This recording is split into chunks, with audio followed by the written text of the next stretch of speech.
Home alone. I remember the first time that my parents left me home alone.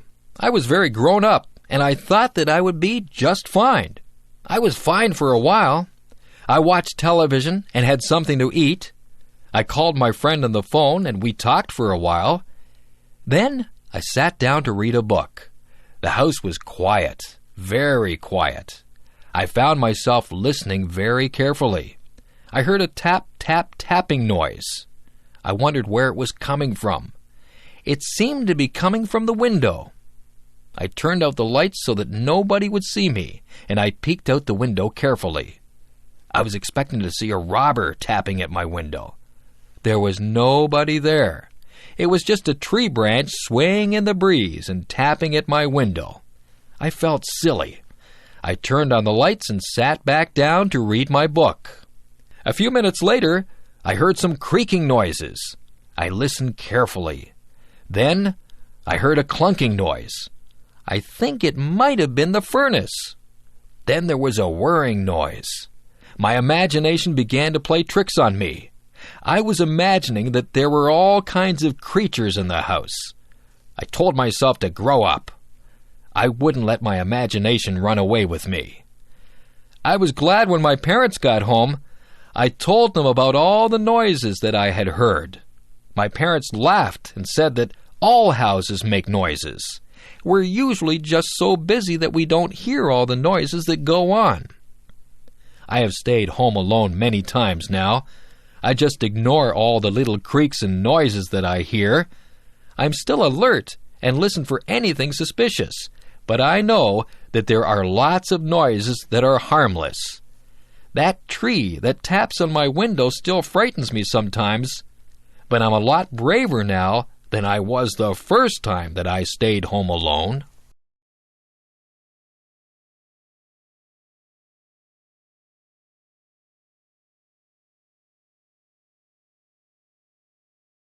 Working in my yard.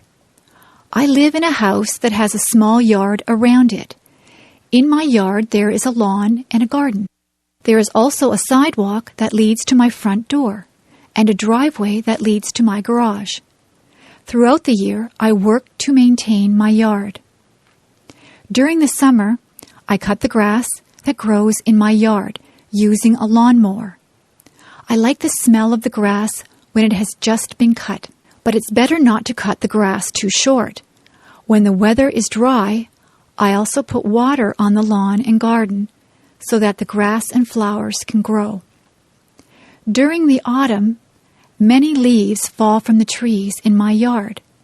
I use a rake to collect the leaves from the lawn. Then I can put the leaves into bags.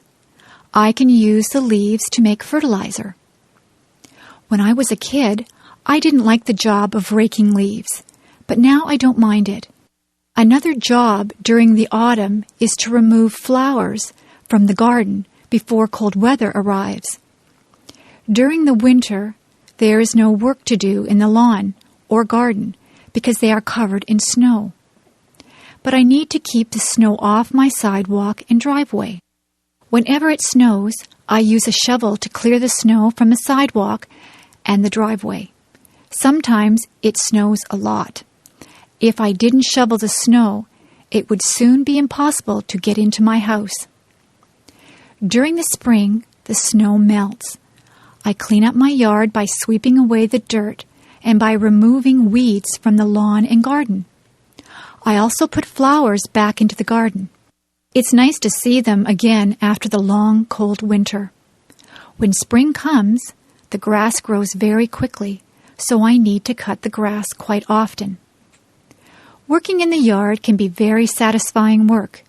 It's so nice when the lawn and garden are looking green and healthy.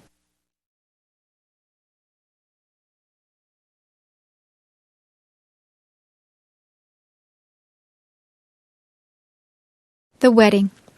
We went into the church and sat down. There were pretty flowers at the front. There was beautiful organ music playing. The church was full of people dressed up nicely. Everyone was waiting to see the beautiful bride walk up the aisle. A hush, an intake of breath.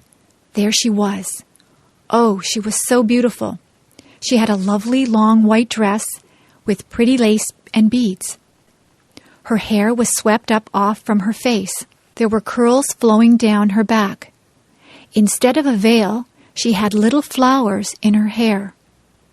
Her bouquet of tiny flowers was very, very pretty. Her dad looked very proud of her. He looked just a little sad, too. At the front of the church, the groom stood waiting. He had a beautiful, tender smile on his face. He took his bride's hand as her dad left her there. They smiled at each other. The minister read, prayed, and offered some words of advice to the lovely couple. Someone sang a pretty song. The groom slipped the simple wedding band on the bride's finger. She struggled a little to put a band on his finger. Pretty soon the minister said they were now husband and wife. They kissed. We all stood as they walked down the aisle to live the rest of their lives together as Mr. and Mrs. We cried.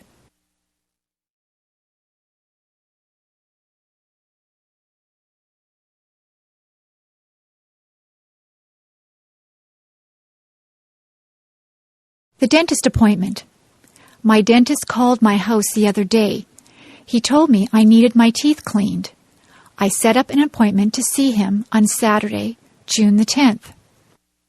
When I got to my dentist's office, I had to sit in the waiting room. There were other people ahead of me. They finally called my name. I went into his room and sat down on a big blue chair. They leaned it back. A bright light was turned on. It hurt my eyes, so I closed them. My dentist asked me to open my mouth. I did. I thought my mouth was very big, but he told me to open it even wider.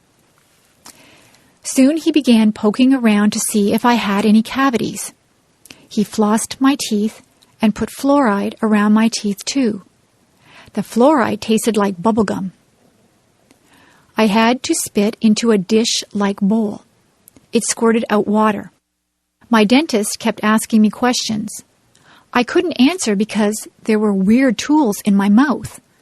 When I tried answering back, he seemed to understand, though. His helper came into the room.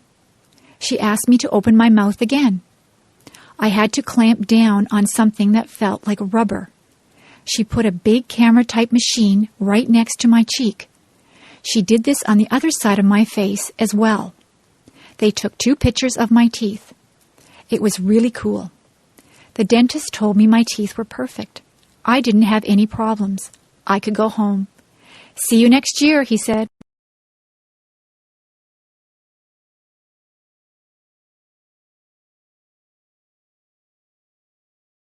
Making cookies. Something smells good. My friend's mom is making cookies. They are chocolate chip, my favorite. I think I'll go home and ask my mom if we can make cookies too. I run all the way home and rush through the door. I yell, "Mom, Mom!" She comes out from her bedroom, her eyes wide. "What?" she answers, a little worried. I breathlessly ask if we can please, pretty please, make cookies. She smiles and says, "I guess so." "Yes," I reply. First, Mom tells me to get out the cooking stuff. So I get out the mixer and bowl, the measuring cups and spoons, and the cookie sheets. Then she tells me to get out the recipe book. I remind her that the recipe is on the chocolate chip package. "Right," she says. Then she asks me to look at the recipe and get out the things we need, like flour, sugar, and butter. We set the oven temperature to 350 degrees Fahrenheit. Then we mix all the flour and other ingredients together. Last, we added the chocolate chips. We dropped the batter by big teaspoons full onto the cookie sheets. We set the timer for 12 minutes and just sit back and enjoy the good smell. The buzzer rings. We take the cookies out. Oh, do they look good. We don't even wait for them to cool down. Both Mom and I get a big glass of cold milk and 2 big warm cookies each. Yum, yum. Want to join us?